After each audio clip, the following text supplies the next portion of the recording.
Eu quero cumprimentar a todos presentes na paz do Senhor Jesus.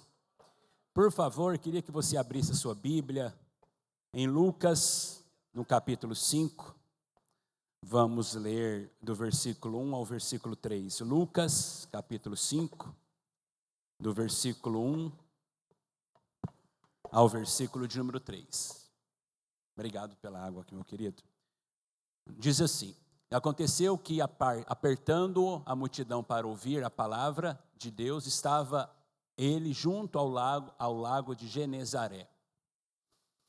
E viu estar 2 barcos junto à praia do lago, e os pescadores, havendo descido deles, estavam lavando as redes. E entrando num dos barcos, que era de Simão, pediu-lhe que afastasse um pouco da terra, e assentando-se ensinava do barco a multidão. Amém? Podem tomar os vossos assentos, por favor? Eu quero louvar a Deus por essa rica oportunidade. Muito obrigado, pastor Samuel, muito obrigado pela confiança, a toda a nossa diretoria do Campo Presente, aos meus amigos, obreiros, que Deus abençoe. E caso o nosso bispo esteja acompanhando esse culto online, bispo Ides, bispo Neuza, Deus abençoe, e demais pessoas que estão com o Senhor. Queridos, a primeira vez que eu ouvi falar sobre o céu, eu tinha aproximadamente 7 a 8 anos de idade. Meu pai estava me ensinando um termo, deixa eu tentar achar a conotação dele. A palavra usada chama tarbia, que significa ensinamento. A tarbia é uma forma de um pai muçulmano ensinar o filho muçulmano a fé, os pilares da ética religiosa da fé islâmica. E meu pai me falando sobre a importância que era crescer dentro de um aparato, dentro de um contexto muçulmano, para que a chama, o legado, a religião familiar mantesse viva, assim como ele havia obedecido seu pai, assim como ele havia seguido a religião do seu pai, que nesse caso é o meu avô. Ele queria que o filho ou os filhos dele seguissem a mesma fé. Então esse termo tarbia, que quer dizer ensinamento, inclinação para o ensino, nos falava sobre os aspectos morais e éticos e principalmente religiosos sobre a fé islâmica, como, por exemplo, a decoração do Alcorão até os 13 anos de idade, a leitura diária do Alcorão, as 5 rezas diárias, em cada uma no seu momento oportuno, descrito em alguns horários, se abstendo de qualquer atividade que estivesse fazendo, seja estudando, seja trabalhando, seja em lazer. Você tinha que se abster daquele momento para justamente procurar um lugar a sós, procurar um lugar separado, ou se não tivesse ali mesmo onde você estava, você parava, pedia licença às pessoas, se inclinava com a sua fronte no chão, direcionado a Meca, que para nós hoje é leste do Brasil, e rezaria suas 5 rezas todos os dias. Assim também como o jejum, que é o Ramadã, que todos nós sempre ouvimos falar, sempre vemos na TV, onde eles ficam 30 dias do nascer do sol até o pôr do sol sem se alimentarem, sem beberem água, para depois terem um normal dia de vida após o pôr do sol. Isso desde os seus 9, 8 anos de idade. Uma criança muçulmana, ela já entra dentro desse contexto, dentro da tarbia, que é o ensinamento, a inclinação para a fé islâmica. Mas um belo dia eu fiz uma pergunta para o meu pai. Estávamos sentados com o Alcorão dele aberto, o meu Alcorão aberto, e ele me tomando o Alcorão para ver se naquele dia eu havia lido o Alcorão, e ele pegou os versículos ou os versos que naquela semana era de leitura e pediu para que eu citasse para ele, para ver se realmente eu havia estudado o Alcorão. O meu pai e pais de filhos muçulmanos, ele prefere que o filho decore o Alcorão do que a matéria escolar. Prefere que o filho se dê muito bem na carreira muçulmana do que o filho se dê muito bem na carreira profissional. Para eles, a prioridade da fé está acima de qualquer outra realização. E meus pais estão me assistindo nesse momento lá na cidade de Uberlândia. Então, o interesse maior da formação religiosa de um pai sobre o seu filho está acima de qualquer formação profissional, financeira ou material. Então, eu me lembro que um dia, sentado, a gente chegou na Sura 4, no verso 157, que diz assim: Haidek Zalami, Mabadeshuf Dras Ohaidakan, Rahim Lahuan Mafishi. Diz assim: aquele homem não foi morto pelos judeus, antes Deus ascendeu ele ao céu. Esse verso e esse capítulo trata necessariamente de Isa, Jesus, não como Messias, nem como Salvador, mas como profeta, como um homem que veio à terra com um papel fundamental de propagar, de endireitar, de fazer com que as nações entendessem os seus propósitos. O fato curioso que me veio naquele momento, eu perguntei para o meu pai se havia um outro homem que havia sido aceso ao céu, que não tenha sido o próprio Isa, do Alcorão, o próprio Jesus que nós conhecemos. O meu pai me olhou e falou assim: esse segredo não foi dado a nenhum outro homem que não tenha sido Isa, Jesus. E eu perguntei para o meu pai: então por que o nosso profeta, Maomé, ele está sepultado e morto, e por que esse homem, que os cristãos dizem ser o Salvador, o próprio Deus ascendeu ele ao céu, não permitindo que ele passasse pelo horror da cruz? O meu pai naquele momento, ele não quis argumentar.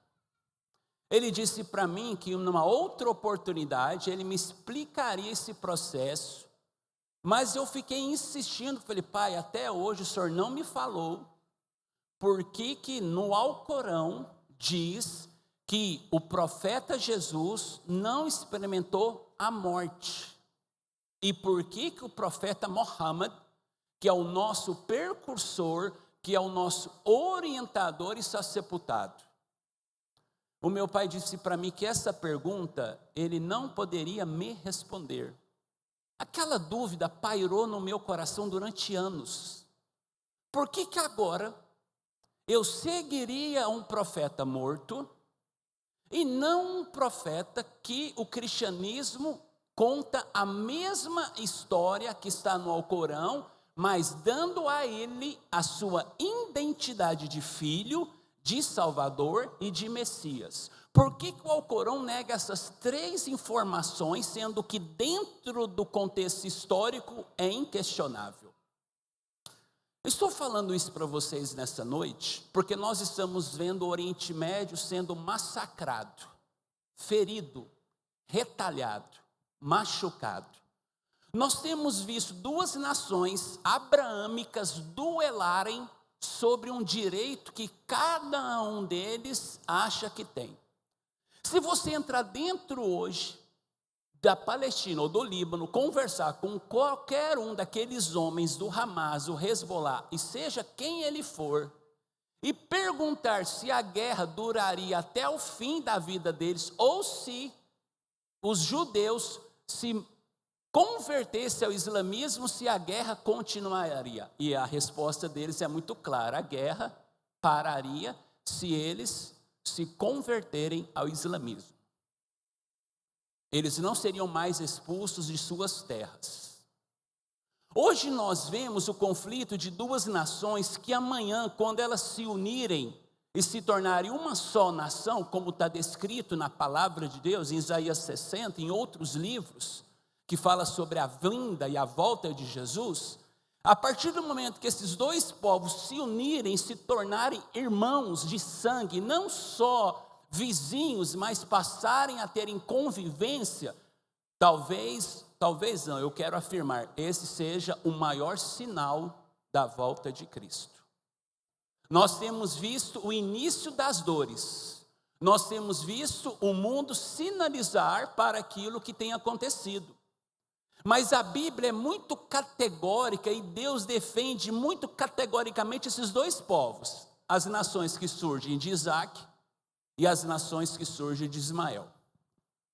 Hoje, se você falar com qualquer um descendente, praticante do islamismo sobre o céu, ele vai citar a você aquilo que eu citei no início dessa preleção, que o céu é conquistado através do esforço, do jejum do Ramadã, da Zucat, que é a ajuda ao necessitado, da decoração do Alcorão, da peregrinação da Meca e do testemunho da fé. Mas eles não saberiam te responder por que no próprio Alcorão, que nega que Jesus é o Salvador, tem a informação que ele não experimentou a morte, mas que ele foi aceso ao céu para que ele não fosse envergonhado pelo escárnio da cruz. Ponto. Então, os muçulmanos acreditam que uma cruz foi levantada. Está dentro do Alcorão. Eles creem que agora Jesus é um enviado de Deus para dar legalidade àquilo que a Torá deu, porque por diversas vezes dentro do Alcorão tem versos escritos que o Alcorão não teria valia sem que os seus leitores observassem a lei que antes dela existiu, a Torá. Então por que nós vemos essa inimizade? Por que nós vimos gritante hoje uma guerra entre essas duas nações? Por que nós vemos os ismaelitas e os israelenses, ou os judeus, duelarem por um espaço físico, por uma terra que é uma promessa e uma herança para ambos? Por que uma criança muçulmana ela é ensinada desde a sua infância a odiar Israel, não olhar com bons olhos aos judeus, e sempre rejeitá-los?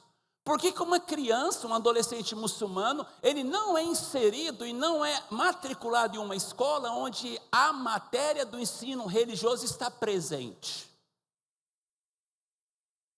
É tão grave isso que quando eu me converti ao Senhor, a igreja que eu fui morar, e vocês conhecem a minha história, em cima do púlpito tinha 2 bandeiras de Israel.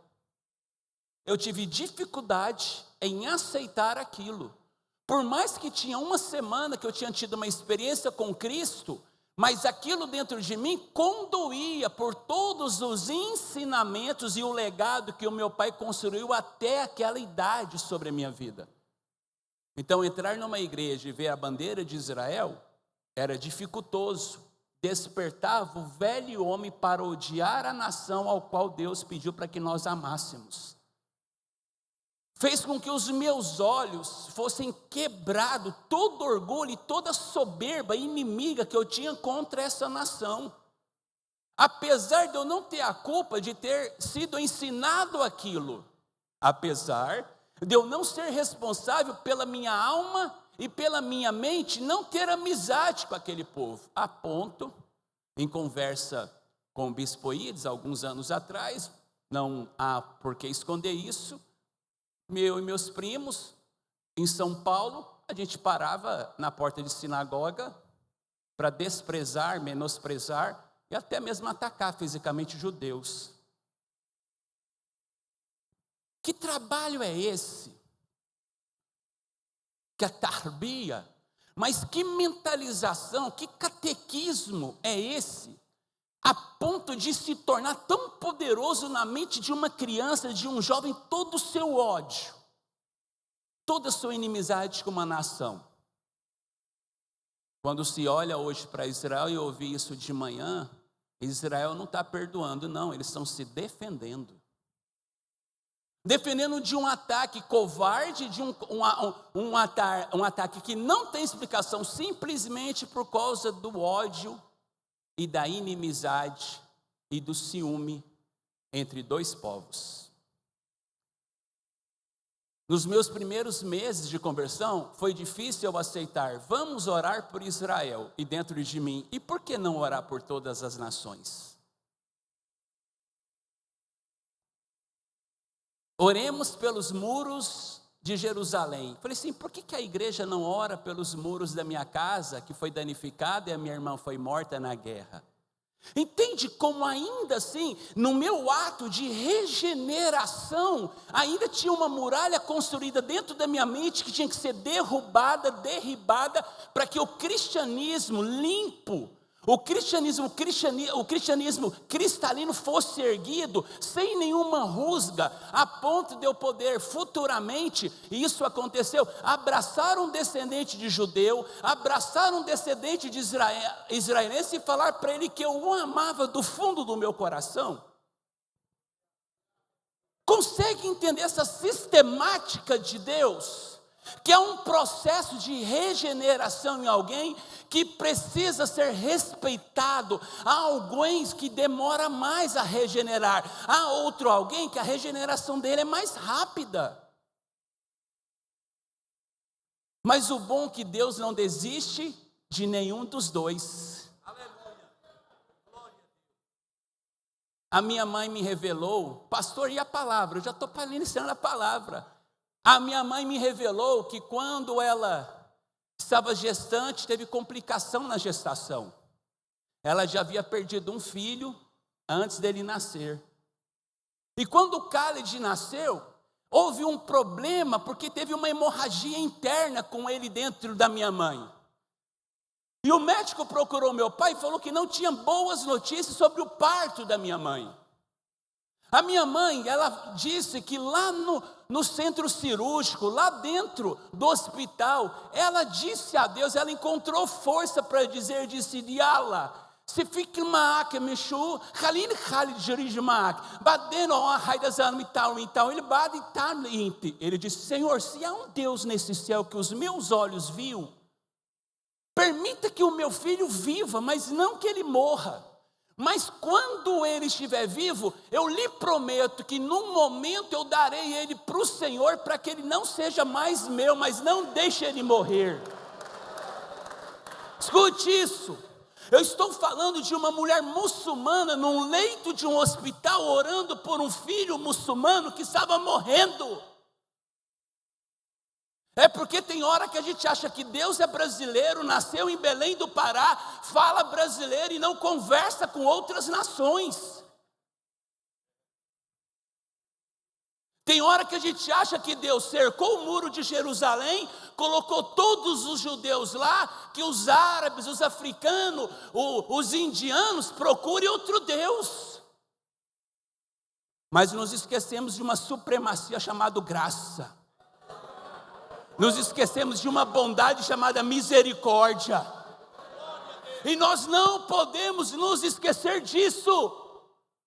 Hoje à tarde, quando eu terminei, o irmão Jander despedindo ali, espero que ele pague uma janta para mim hoje, pastor.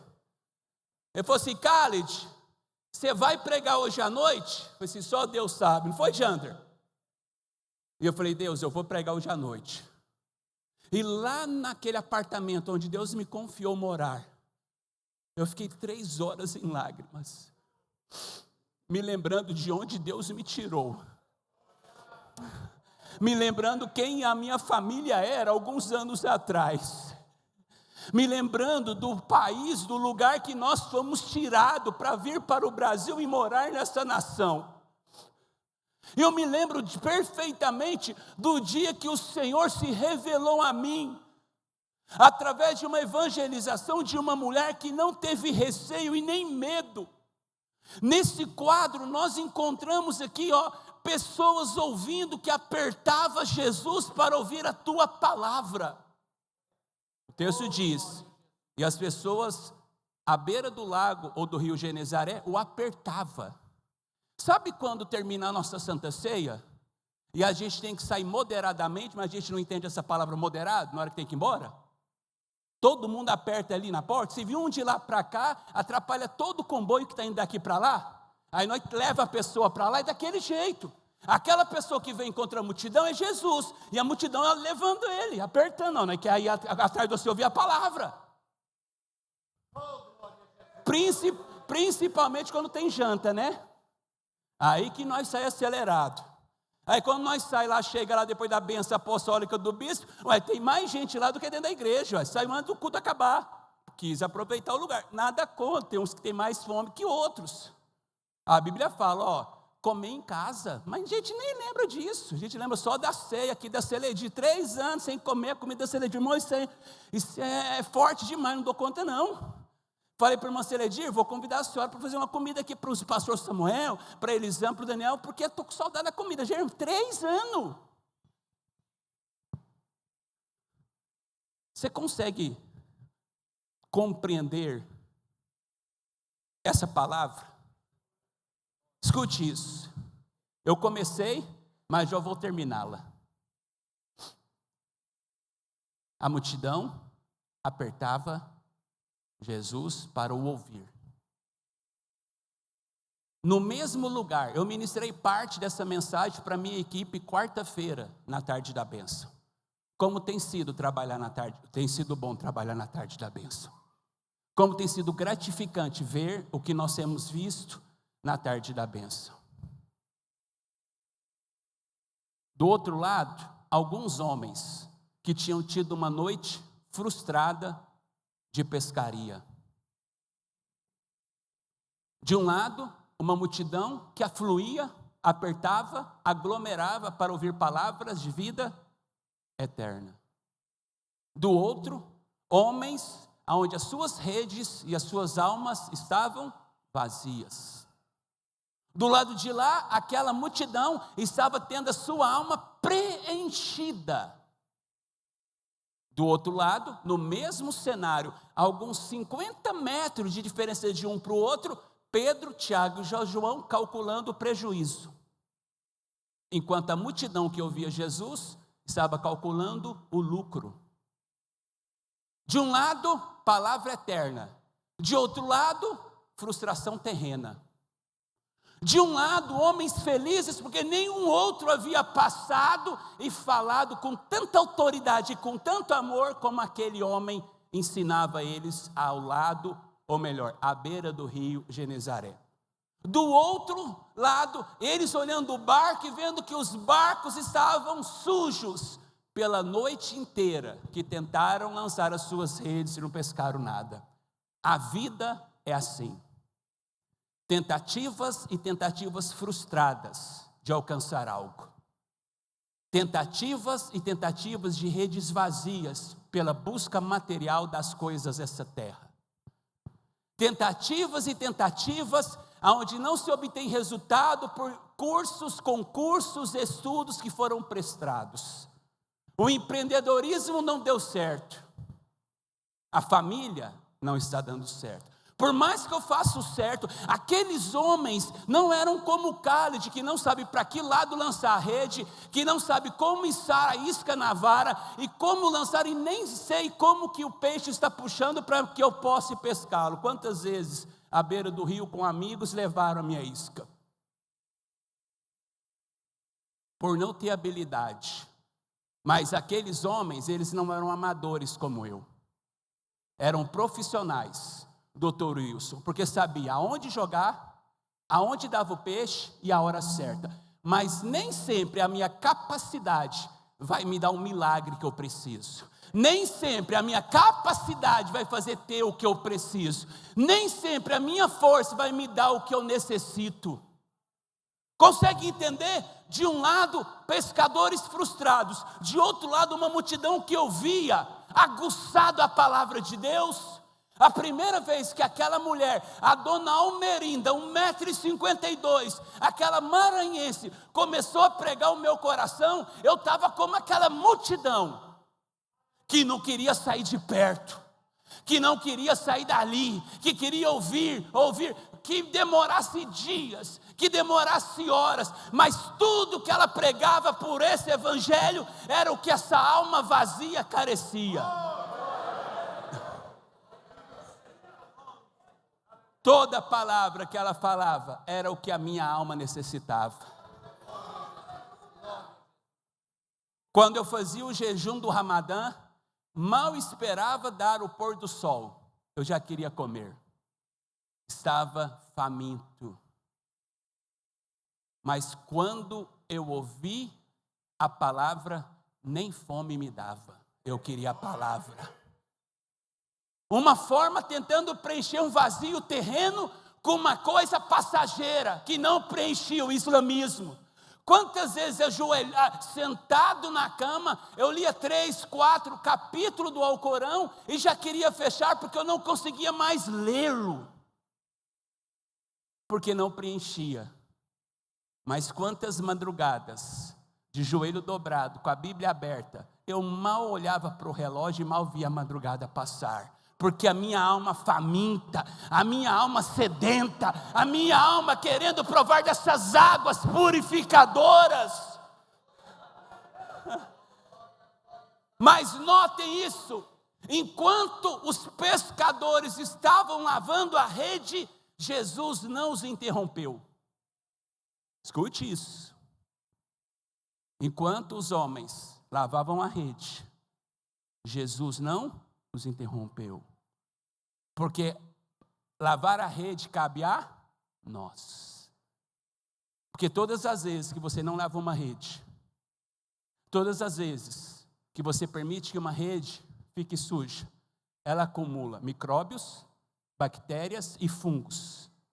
E isso pode causar a morte dos próximos pescados que você pescar depois de algum tempo, porque você não lavou a rede. A rede é lavada com água doce, diferente da água salgada que nós usamos a rede. A rede ela tem que ser bem dobrada, bem limpa, para preparar-se para a próxima pescaria. Mesmo que a pescaria da noite anterior tenha sido frustrada.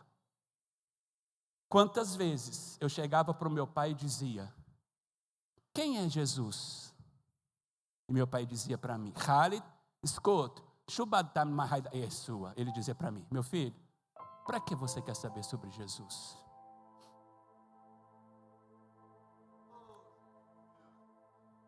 Quantas vezes alma vazia, alma angustiada, querendo entender qual era o propósito de Deus para a minha vida. Se tem algo que perturba a mente de um ser humano, é quando ele não descobre o seu propósito. Quando um homem ou uma mulher, quando eu digo homem, estou falando do gênero humano. Quando um homem ou uma mulher não encontra o seu propósito, isso perturba. Isso dói. Porque todo homem e toda mulher que não entende, não cumpre o seu propósito, a vida não tem mais alegria, a vida não tem prazer, a vida não tem sentido. Aqueles homens, eles estavam a uma noite de prejuízo, mas a um passo do milagre. Eles estavam vendo Jesus com a multidão que parava para ouvir, mas Jesus estava com seus olhos na multidão que o parava para ouvir, mas também estava naqueles pescadores de uma noite frustrada. Imagina se Deus tivesse desistido de mim por eu ser muçulmano. Imagina se Deus usasse da mesma metodologia, do mesmo método ou argumentos que algumas pessoas dizem: muçulmano não pode ser salvo. Não, muçulmano não acredita em Jesus. Como ouvirão se não tem quem pregue? Como saberão se não tem quem fale? Imagina se Deus me rejeitasse por tamanhas vezes que eu ignorei pela minha ignorância religiosa. Mas aquela alma estava mais vazia do que a rede daqueles pescadores. E tem hora que a nossa alma está mais vazia que a despensa de nossos lares. Tem hora que a nossa alma está mais vulnerável do que o nosso corpo sem imunidade. Tem hora que o nosso coração está gritando, sangrando, e parece que tem uma multidão ao nosso redor e ninguém ouve. Ah, se você pudesse ser ajudado pela multidão, qual o sentido que teria sido da morte do Calvário? Ah, se qualquer homem, amigo, familiar, qualquer amigo próximo seu pudesse te ajudar como Jesus pode te ajudar, qual seria o sentido do Evangelho? Se você pudesse promover justiça própria, como Nicodemos achou que promoveria em si mesmo, Nicodemos, é necessário que você morra, que você nasça. Nicodemos, como pode eu, já sendo velho, voltar ao ventre materno para nascer de novo? Jesus, eu não estou falando desse novo, nesse nascimento. Eu estou falando de um novo nascimento pelas águas e pelo poder da palavra. Imagine se eu tivesse desistido. Imagine se eu tivesse aberto mão nas primeiras vezes que me zombavam, dizendo para mim que muçulmano não merecia o céu. Imagina se eu tivesse parado de acreditar que um dia eu encontraria o céu. Aqueles homens, eles haviam pescado a noite toda, eles poderiam estar na sua 10ª, na sua 100ª, na sua 1000ª oportunidade, na tentativa, mas uma coisa eles nos ensinam poderosamente: não podemos deixar de lavar as nossas redes depois de uma noite frustrada. Você não pode deixar de lavar as suas redes, e quando fala sobre rede nesse texto, fala sobre oportunidades. Fala sobre propósitos, fala sobre planos, e não é porque o plano de 2024 não deu certo, que 2025 não vai dar, não é porque você não conseguiu lá atrás, que você não vai conseguir esse ano, não é porque você não alcançou o que você queria, que Deus esqueceu do que te prometeu, do que Ele te falou.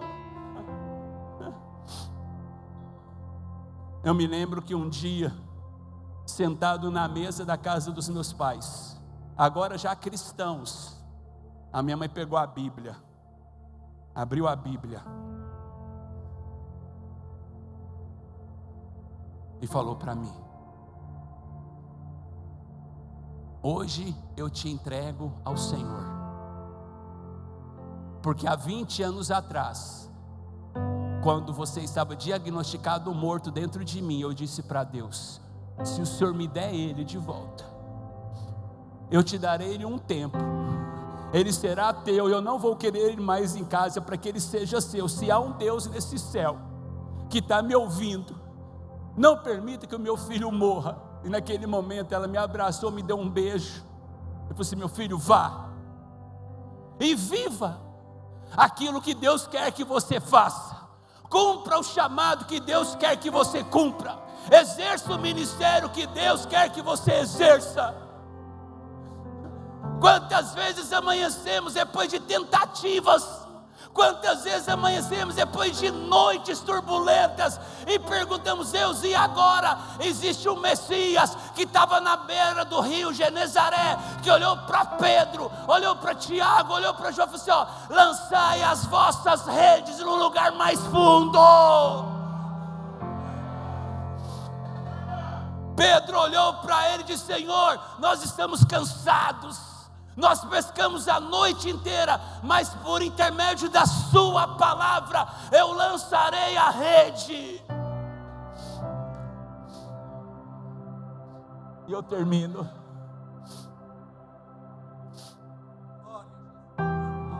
Todos nós enfrentamos batalhas. Todos nós experimentamos oportunidades frustradas. Todos nós passamos pelo crivo da decepção. Todos nós passamos pela dor da frustração. Todos nós vivemos prejuízos financeiros, materiais e até mesmo prejuízos espirituais. Todos nós temos uma perca de luto na família.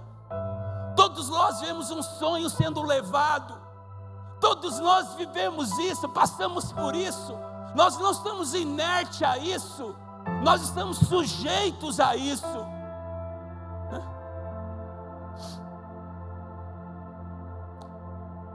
Sabe de uma coisa? Eu liguei para o meu pai, como eu faço todos os domingos. Acabei o estudo, acabei de orar pela tarde. Lá do outro lado, o meu pai, aquele senhor, ele disse assim: meu filho, não é tarde para viver os sonhos de Deus. Eu estou aí com 80 anos, e agora que eu vou começar a viver os sonhos de Deus para a minha vida. Nunca é tarde para lançar a rede novamente. Nunca é noite para lançar a rede novamente. Nunca é cansativo para novamente, mais uma vez, você insistir. Nunca é tarde para você voltar novamente. Pastor, eu já fiz a confissão 5 vezes, que faça 6, que faça a 7ª, mas que no momento que fizer, você tenha um encontro com Cristo, para que nunca mais você precise de tentativa, mas tenha relacionamento.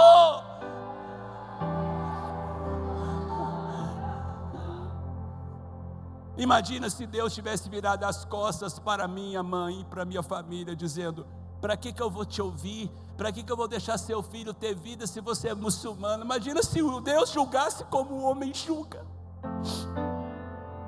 Imagina se Deus retalhasse como o homem se retalha. Deus ouviu, anotou.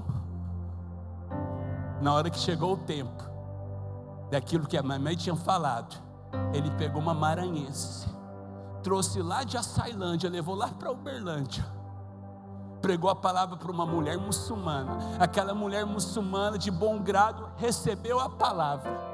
E quando ela recebeu uma palavra, uma profeta, uma irmã do círculo de oração, disse a ela: não se esqueça da promessa que fizeste a mim, que daria o teu filho a mim. Estou entrando hoje na vida do teu filho, e você me dará ele a mim, porque eu ouvi a tua oração aquele dia.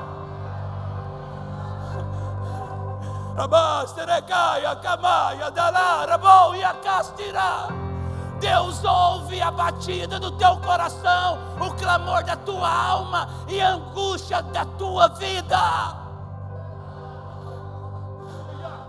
Ele não está inerte à sua dor. Ele não está indiferente à sua família. Ele está sensível ao seu clamor. E possa ser que hoje seja a noite do teu milagre. Possa ser que seja hoje a noite do teu... Pastor, como assim? É simples. Ele não pediu: Pedro, me dá a rede que eu vou lançar. Ele disse para Pedro: lançai as vossas redes na parte mais funda.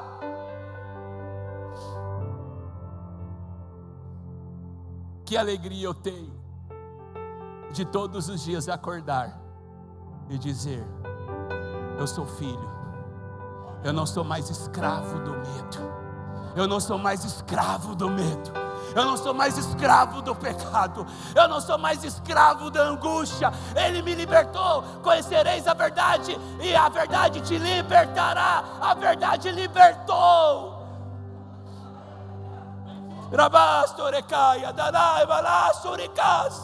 Fique de pé no seu lugar, vamos orar. Quero fazer uma oração por você que está aqui nesse templo, lá em cima na galeria, ou aqui embaixo no templo. Eu quero orar por você que está com o seu coração angustiado, você que está precisando entregar a sua vida a Jesus, você que nessa noite precisa tomar uma decisão eterna, você que precisa mudar a sua vida, você que precisa sair daqui com o seu nome escrito no livro da vida e precisa ter um sentido e um propósito. Eu queria que você saísse do seu lugar e você viesse aqui à frente. Aonde está você? Onde estão vocês que precisam hoje, nessa noite? Sai do seu lugar, sai do seu lugar, vem aqui na frente. Está vindo aqui um rapaz de azul, alguém abrace ele. Aonde está você? O Senhor está falando comigo que mais pessoas precisam ver isso. Desça da galeria correndo, vem à frente no templo. Há lugar na casa do Pai. Hoje é noite de Deus dar um sentido à sua vida. Hoje é noite de Deus mostrar o propósito a você. Vê se tem alguém perto de você, convida ele, traz ele ou ela. Vê se tem alguém perto de você que precisa tomar essa decisão. Vê se alguém perto de você precisa tomar essa atitude e você vai ajudá-lo. Eu vou insistir porque o Espírito Santo está aqui me insistindo. O Espírito Santo está pulsando o meu coração dizendo: não pare o apelo, não pare o apelo.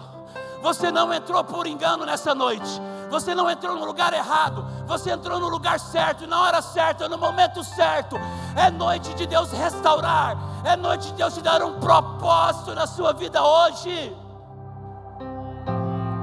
Saia do seu lugar. Saia do seu lugar, vê se tem alguém perto de você. Vê se tem alguém que precisa tomar essa decisão hoje.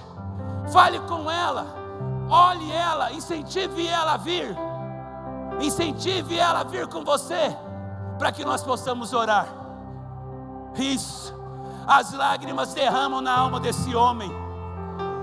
As lágrimas quebrantadas desse homem nos faz repensar algumas coisas. Aonde está você que precisa vir aqui à frente? Não endureça o seu coração. Me perdoe pela insistência, mas é que o Espírito Santo está me insistindo a falar isso. Não desista. Hoje é a oportunidade magna que Deus te dá na sua vida. Hoje é a oportunidade central que o Senhor dá na sua vida. Saia do seu lugar, venha aqui à frente. Igreja, levante suas mãos, vamos orar por essas pessoas. Ainda eu espero você aqui, ainda dá tempo. Nós não estamos com pressa, nós temos um horário para encerrar, mas nós não estamos com pressa de fazer você entrar no céu. Saia do seu lugar. Senhor, aqui estão essas pessoas. Hoje é noite de milagre, hoje é noite de salvação. Hoje o Senhor nos dá um sentido à vida. O Senhor nos mostra o sentido da vida. Hoje o Senhor nos fala sobre o propósito, sobre o direcionamento. E seja nos direcionando, e seja nos capacitando, e seja nos fortalecendo nas decisões que teremos que tomar em 2025. Que sempre estejamos com as redes prontas. As redes sempre sejam em nossas mãos, para nós lançarmos as redes em meio às oportunidades que o Senhor nos dará em 2025. Assim eu oro no nome de Jesus.